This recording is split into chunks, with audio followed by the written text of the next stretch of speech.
Hello friends, இன்னைக்கு நம்ம ரொம்ப இன்ட்ரெஸ்டிங்கான டாக்கா ஏர்லைன்ஸ் ஃப்ளைட் 110 அதோட கதையை பற்றி தான் பார்க்க போகிறோம். அமெரிக்காவோட நியூ ஆர்லியன்ஸ் இன்டர்நேஷனல் ஏர்போர்ட்டில் தரையிறங்குறதுக்காக 16,000 அடியை தாண்டி கீழே இறங்கும் போது எதிர்பாராத விதமாக இடியோட கூடிய கனமழை பெய்யுது. அந்த மழையில் ஃப்ளைட் மாட்டிக்குது. இப்போ டர்புலன்ஸ் ரொம்பவே மோசமாக இருந்திருக்கு. அது எந்த அளவுக்கு மோசமாக இருந்திருக்கு அப்படின்னு பார்த்தீங்கன்னா, பைலட்ஸால் அவங்க முன்னாடி இருக்கக்கூடிய ஃப்ளைட் இன்ஸ்ட்ருமெண்ட்ஸை கூட பார்க்க முடியலை. அந்த அளவுக்கு டர்புலன்ஸ் மோசமாக இருந்திருக்கு.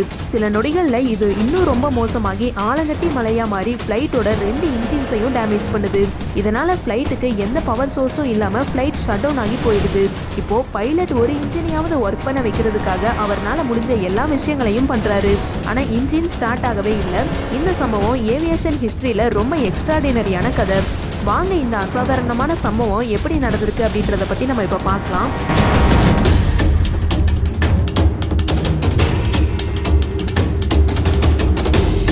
நம்ப முடியாத இந்த சம்பவம் 24 மே 1988 அன்னைக்கு எல் செல்வடார்ல இருக்கக்கூடிய சான் செல்வடார்ல இருந்து பிலிஸ் சிட்டிக்கு போயிட்டு அங்க இருந்து அமெரிக்காவோட லூசியானால இருக்கக்கூடிய நியூ ஆர்லியன்ஸ் இன்டர்நேஷனல் ஏர்போர்ட்டுக்கு போகும்போது தான் நடந்திருக்கு.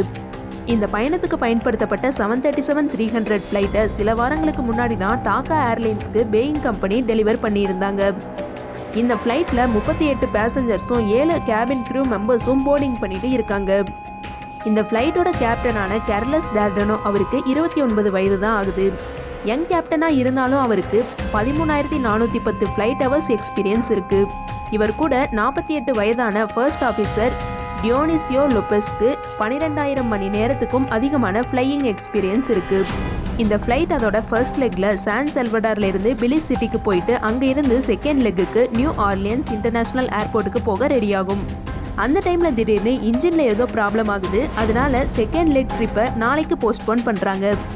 இதுக்கப்புறமா ஃப்ளைட் இன்ஜினியர்ஸ் வந்து செக் பண்ணும்போது தான் தெரியுது ஃப்ளைட்டோட பேட்டரி ஃபுல்லாக ட்ரை ஆகி எம்டியாக இருக்குது அப்படின்றது. பிகாஸ் மேனுஃபேக்சரிங்லேருந்து டெலிவரிக்கு ரொம்ப நாள் ஆயிருக்கு. ஸோ இன்ஜினியர்ஸ் இந்த பேட்டரியை ரிமூவ் பண்ணிவிட்டு ஒரு புது பேட்டரியை இன்ஸ்டால் பண்ணி ஃப்ளைட்டை ரெடி பண்ணுறாங்க. ஸோ மறுநாள் ஃப்ளைட் க்ரூ எந்த ப்ராப்ளமும் இல்லாமல் பிலிஸ் சிட்டி ஏர்போர்ட்டில் இருந்து நியூ ஆர்லியன்ஸ் இன்டர்நேஷ்னல் ஏர்போர்ட்டுக்கு டேக் ஆஃப் ஆகுது. கொஞ்ச நேரத்தில் ஃப்ளைட் அதோட க்ரூயிசிங் ஆல்டிடியூடான 35,000 அடி உயரத்தில் பறந்துட்டு இருக்கு. அடுத்தது நடந்ததை பற்றி பார்க்குறதுக்கு முன்னாடி நம்ம பைலட்டை பற்றி கொஞ்சம் பார்ப்போம். கேரோலஸோட ஃபேமிலியில் நிறைய பைலட்ஸ் இருக்கிறதுனால அவருக்கு சின்ன வயசுலேருந்தே நிறைய டைம் ஃப்ளைட்டில் ஸ்பெண்ட் பண்ணுறதுக்கு வாய்ப்பு கிடைச்சிருக்கு. இதனால் ரொம்ப ஆர்வமான கேரோலஸ் லீகலாக எவ்வளோ சீக்கிரமாக முடியுமோ அவ்வளோ சீக்கிரமாக லைசன்ஸை வாங்கி பறக்க ஆரம்பிக்கிறாரு. இதனால தான் 29 வயசுலேயே அவருக்கு 13,410 ஃப்ளைட் ஹவர்ஸ் எக்ஸ்பீரியன்ஸ் இருக்குது. இந்த சம்பவம் நடக்கிறதுக்கு ஒரு 9 வருஷங்களுக்கு முன்னாடி, அதாவது சரியா 1979 ஒரு ஸ்மால் ஃப்ளைட் சான் செல்வடாரில் லேண்ட் ஆகுது.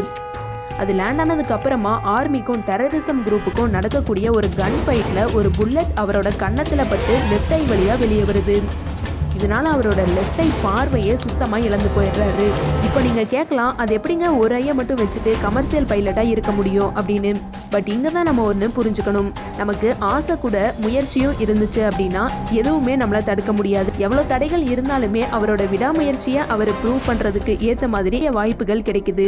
நிறைய டெஸ்ட் ஃப்ளைட்டை ஃப்ளை பண்ணி காமிக்கிறாரு. 3 மாதத்துக்கு அப்புறமா சாட்டிஸ்ஃபைடான அமெரிக்கன் அண்ட் எல் செல்வடார் கவர்மெண்ட் அவருக்கு அகைன் பைலட்டாக பெர்மிஷன் தராங்க. ஃப்ரெண்ட்ஸ், ப்ளீஸ் சப்ஸ்கிரைப் வைல் வாட்சிங்.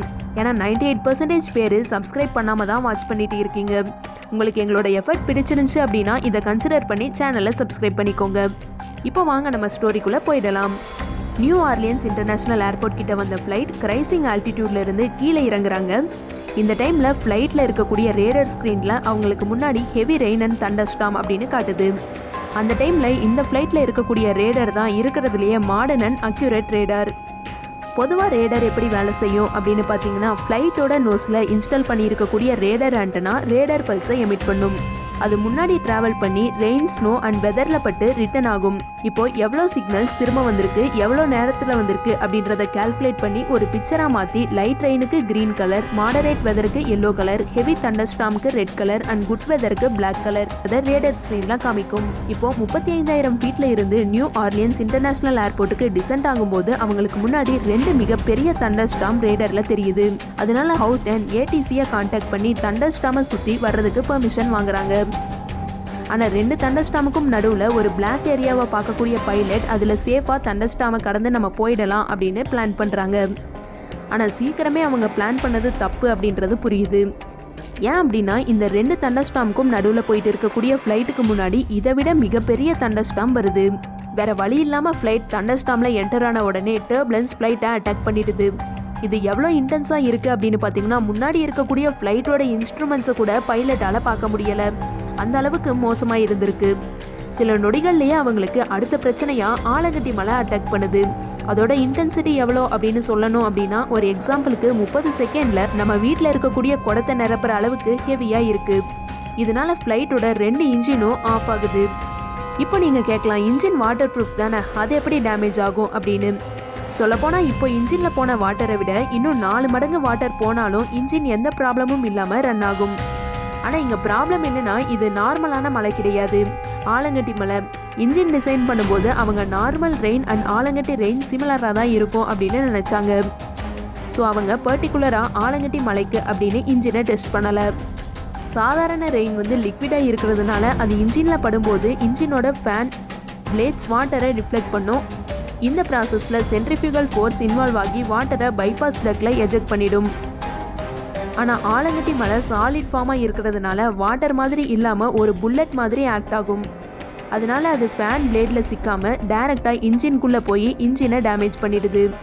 ஸோ இதனால தான் ஃப்ளைட்டோட 2 இன்ஜினும் டேமேஜ் ஆகுது. இப்போ நீங்கள் ஒரு விஷயத்தை புரிஞ்சுக்கணும். பொதுவாகவே ஒரு ஃப்ளைட்டுக்கு பவர் சப்ளை அப்படின்றது இன்ஜினில் கனெக்ட் ஆகி இருக்கக்கூடிய ஜென்ரேட்டர்ஸில் இருந்து தான் வரும். இப்போது 2 இன்ஜினுமே ஒர்க் ஆகாததுனால ஃப்ளைட் ஃபுல்லாக பிளாக் அவுட் ஆகுது. இதனால் ஃப்ளைட் இன்ஸ்ட்ருமெண்ட் எதுவுமே ஒர்க் ஆகாமல் போகுது. ஒன்லி மாஸ்டர் வார்னிங் சிக்னல் மட்டும்தான் வருது. எக்ஸ்பீரியன்ஸை யூஸ் பண்ணி நம்ம தலை கேப்டன் கூல் தோனி மாதிரி காமன் கம்போசராக எந்த இன்ஸ்ட்ருமெண்ட்டோட கைடன்ஸும் இல்லாமல் டர்புலன்ஸை ஃப்ளைட்டில் கிராஷ் ஆக விடாமல் கண்ட்ரோல் பண்ணியிருக்காரு. எப்படி நம்ம தலை தோனி இம்பாசிபிளான சுச்சுவேஷனில் மேட்சை வின் பண்ணுறாரோ அது நார்மலாக 737-300 இன்ஜினில் கனெக்ட் ஆகி இருக்கக்கூடிய ஜென்ரேட்டர்லேருந்து பவர் வரலை அப்படின்னா எலக்ட்ரிக்கல் சிஸ்டம் அதோட பவருக்காக பேக்கப் பவர் சப்ளை சோர்ஸ்லேருந்து பவரை எடுத்துக்கும். ஸோ பேட்ரி ஆன் ஆகுது. இந்த பேட்ரி இம்பார்ட்டண்ட்டான சில இன்ஸ்ட்ருமெண்ட்ஸ் அண்ட் எமர்ஜென்சி லைட்டுக்கு மட்டும்தான் யூஸ் பண்ண முடியும். ஆமாம், நீங்கள் நினைக்கிறது சரிதான், இது சேம் பேட்ரி தான். இந்த பேட்டரியை தான் நம்ம டேக் ஆஃப் ஆகிறதுக்கு முன்னாடி ரீப்ளேஸ் பண்ணியிருந்தோம். ஆல்சோ இப்போ மாடர்ன் ஃப்ளைட்டில் இருக்கக்கூடிய ராம் ஏர் டர்பைன் இந்த ஃப்ளைட்டில் இல்லை. நம்ம முழுசாக பேட்டரியை தான் நம்ம இருக்கணும்.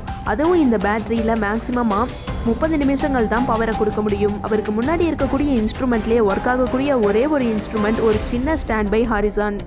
அதை யூஸ் பண்ணி பிளேனை லெவலாக கண்ட்ரோலாக வச்சுக்கிறாரு. 2 இன்ஜினுமே வேலை செய்யாததுனால ஃப்ளைட் ஸ்லோவாக கீழே இறங்க ஆரம்பிக்குது. இப்படியே போனால் பிளேன் கிராஷ் ஆகி எல்லாருமே சாகிறது தவிர வேற வழி இல்லை. இதை பற்றியெல்லாம் எதுவுமே யோசிக்காமல் காமாக ஃப்ளைட்டை லெவல் பண்ணுறாரு நம்ம கேப்டன் கூல் கேரோலஸ். ஃபர்ஸ்ட் ஆஃபீஸர் கிட்ட ஏதாவது ஒரு இன்ஜினை ஸ்டார்ட் பண்ண வாய்ப்பு இருக்கா அப்படின்னு கேட்குறாரு. பட் 50 வருஷங்களுக்கு முன்னாடி 2 இன்ஜினும் ஃபெயில் ஆகும் அப்படின்றத பற்றி யாருமே யோசிக்கல. அதனால ஸ்டாண்டர்ட் செக்லிஸ்ட்டில் கூட how to start the engine again if both engines are failed அப்படின்னு தனியாக எதுவும் செப்பரேட் இன்ஸ்ட்ரக்ஷன் கூட இல்லை. ஸோ அவங்க வேறு வழி இல்லாமல் ஏபியூ ஆக்சிலரி பவர் யூனிட்டை யூஸ் பண்ணிடலாம் அப்படின்னு டிசைட் பண்ணுறாங்க. இது ஃப்ளைட்டோட பேக்கில் இருக்கக்கூடிய ஒரு சின்ன இன்ஜின். இந்த இன்ஜினை தான் ஃப்ளைட் கிரவுண்டில் இருக்கும்போது பவர் சோர்ஸாக யூஸ் பண்ணுவாங்க. ஸோ 16,000 ஃபீட்டில் இருந்து 12,000 ஃபீட்டுக்கு டிசென்ட் ஆகி இப்போ ஏபியூ ஸ்டார்ட் பண்ணுறாங்க. அதுவும் எந்த ப்ராப்ளமும் இல்லாமல் நல்லாவே ஒர்க் பண்ணுது. இப்போ எல்லா எலக்ட்ரிக்கல் இன்ஸ்ட்ருமெண்ட்டுமே அகைன் ஒர்க் ஆகுது. ரேடியோ ஒர்க் பண்ணுறதுனால ஏடிசியை கான்டாக்ட் பண்ணி we lost all the power and both engine அப்படின்னு சொல்லி மேடேவை டிக்ளேர் பண்ணுறாங்க. இந்த நேரத்தில் ஏடிசி அவங்களுக்கு ரொம்பவே உதவியாக இருந்திருக்காங்க. இந்த சிச்சுவேஷனில் ஃப்ளைட் இருக்கக்கூடிய பொசிஷனை வச்சு எங்கே லேண்ட் பண்ண முடியும் அப்படின்றத அனலைஸ் பண்ணி பக்கத்தில் இருக்கக்கூடிய சில ரிவர்ஸ் அண்ட் ஒன்ஸ் இன்டர்ஸ்டேட் ஹைவேல லேண்ட் பண்ண கைட் பண்ணுறாங்க. ஆனால் மறந்துடாதீங்க, ஃப்ளைட் இப்போவும் டர்புலன்ஸில் தான் இருக்குது. ஸோ இன்ஜின் வேலை செய்யாததுனால அவங்க வேகமாக கீழே இறங்கிட்டு இருக்காங்க. இப்போ கால்குலேட் பண்ணி பார்க்குற கேப்டன் கேரோலஸ்க்கு ஒரு அதிர்ச்சியான விஷயம் தெரிய வருது. லேண்ட் பண்ண எங்கேயுமே முடியாது. இப்போ அவங்களுக்கு தெளிவாக புரியுது இன்ஜின் இல்லாமல் தான் ஃப்ளை பண்ணணும். அதனால எங்கே முடியுதோ அங்கே லேண்ட் பண்ணிடலாம் அப்படின்னு டிசைட் பண்ணுறாங்க. இந்த நேரத்தில் கேப்டன் கேபின் க்ரூ கிட்ட எமர்ஜென்சி வாட்டர் லேண்டிங்க்கு ரெடியாக சொல்கிறாரு. கேபின் க்ரூவும் பேசஞ்சர்ஸ் எல்லாத்தையும் ப்ரிப்பேர் பண்ணுறாங்க. ஃப்ளைட் இப்போ 5,000 ஃபீட் உயரத்தில் இருக்குது. கேப்டனால கிரவுண்டில் இருக்கக்கூடிய 24 கிலோமீட்டர் தாண்டி தெரிகிற ஒரு ரிவரை பார்க்க முடியும். ஸோ அதில் லேண்ட் பண்ண ப்ரிப்பேர் பண்ணதுக்கு அப்புறமா ஃபர்ஸ்ட் ஆஃபீஸர் செக்லிஸ்ட்டை ஸ்டார்ட் பண்ணுறாரு அண்ட் கேப்டன் ரிவரில் லேண்ட் பண்ண ஃப்ளைட்டை அலைன் பண்ணுறாரு. ஸோ அதை பண்ணிட்டு இருக்கும்போதே ஃபர்ஸ்ட் ஆஃபீஸர் ரிவருக்கு பக்கத்தில் இருக்கக்கூடிய ஒரு லென்த்தான ஃப்ளாட்டான புல் தரையை பார்த்து கேப்டன் கிட்ட நம்ம அங்கே லேண்ட் பண்ணிடலாம் அப்படின்னு சொல்கிறாரு. ஆனால் அந்த புல் தரை ரிவர் அளவுக்கு ரொம்ப அகலமாக இல்லைனாலும் இந்த ஃப்ளைட்டை அங்கே லேண்ட் பண்ண முடியும். ஸோ கேப்டனும் அக்ரி பண்ணுறாரு. ஆனால் ஃப்ளைட்டை வாட்டரில் லேண்ட் பண்ணதுக்கு செட் பண்ணதால் கேப்டன் லேண்டிங் கியர் அண்ட் ஃப்ளாப்ஸ்லாம் செட் பண்ணலை. ஸோ இமீடியட்டாக ஃபர்ஸ்ட் ஆஃபீஸர் கிட்ட லேண்டிங் கியர் அண்ட் ஃப்ளாப்பை செட் பண்ணுங்க அப்படின்னு சொல்லிட்டு கேப்டன் பிரேக்கை கட் பண்ணுறாரு. ஆனால் ஃப்ளைட் இந்த லேண்டிங்க்கு கொஞ்சம் ஹைட்டில் தான் பறந்துட்டு இருக்கு. ஸோ கேப்டன் ஹைட்டை குறைக்கிறதுக்கு கமர்ஷியல் ஃப்ளைட்டில் யாருமே பண்ணாத ஒரு விஷயத்த பண்ணுறாரு.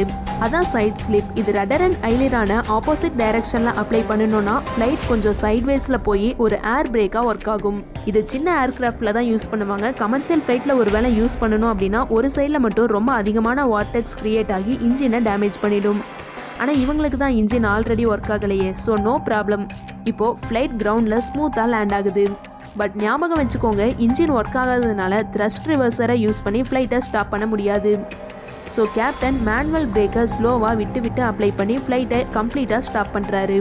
இந்த ஸ்டோரி இதோட முடியலை. சில இன்ட்ரெஸ்டிங்கான திங்ஸ் இன்னும் இருக்குது. ஸ்பாட்டுக்கு வந்த டாக்கா ஏர்லைன்ஸ் ஆஃபீஸர் இந்த ஃப்ளைட்டை எப்படி இங்கிருந்து கொண்டு போகிறது அப்படின்னு முடிச்சுட்டு இருக்காங்க. ஃபர்ஸ்ட் அவங்க ஒரு பெரிய ஃப்ளாட்டான கப்பலில் விங்ஸை டிஸ்மேண்டில் பண்ணிவிட்டு ஃப்ளைட்டை எடுத்துகிட்டு போகலாமா அப்படின்னு பார்க்குறாங்க. ஆனால் ஒருத்தர் இங்கே பக்கத்துலேயே வேர்ல்டு வார் 2ல் யூஸ் பண்ணின நாசாவோட மிஸ்டோர்ட் அசம்பிளி ஃபெசிலிட்டி இருக்குது அப்படின்றத பாயிண்ட் அவுட் பண்ணுறாரு. ஃப்ளைட் அசம்பிளி அண்ட் ரிப்பேருக்கு யூஸ் பண்ணிட்டு இருந்த இடம் தான் அது. ஸோ அவங்க அங்கே போய் செக் பண்ணும்போது ஒரு சின்ன ரன்வே மாதிரி ஒரு சர்ஃபேஸ் கிடைக்குது. அந்த இடத்துக்கு ஃப்ளைட்டை டவ் பண்ணி எடுத்துகிட்டு போகிறாங்க. அங்கே ரொம்ப கம்மியான ஃபியூவல் அண்ட் 2 பைலட்ஸ் மட்டும் ஃப்ளைட்டை டேக் ஆஃப் பண்ணி கடைசியாக நியூ ஆர்லியன்ஸ் இன்டர்நேஷனல் ஏர்போர்ட்டுக்கு லேண்ட் பண்ணுறாங்க. இதுக்கு டாக்கா ஏர்லைன்ஸ்க்கு 13 நாட்கள் ஆயிருக்கு. Okay friends, hope you like this video. இந்த வீடியோ உங்களுக்கு பிடிச்சிருந்துச்சுன்னா லைக் பண்ணிடுங்க அண்ட் உங்கள் ஃப்ரெண்ட்ஸ் அண்ட் ஃபேமிலிக்கும் ஷேர் பண்ணுங்கள். இதே மாதிரியான இன்ட்ரெஸ்டிங்கான வீடியோஸை தொடர்ந்து பார்க்குறதுக்கு நம்ம சேனலுக்கு மறக்காமல் சப்ஸ்கிரைப் பண்ணிக்கோங்க. நன்றி.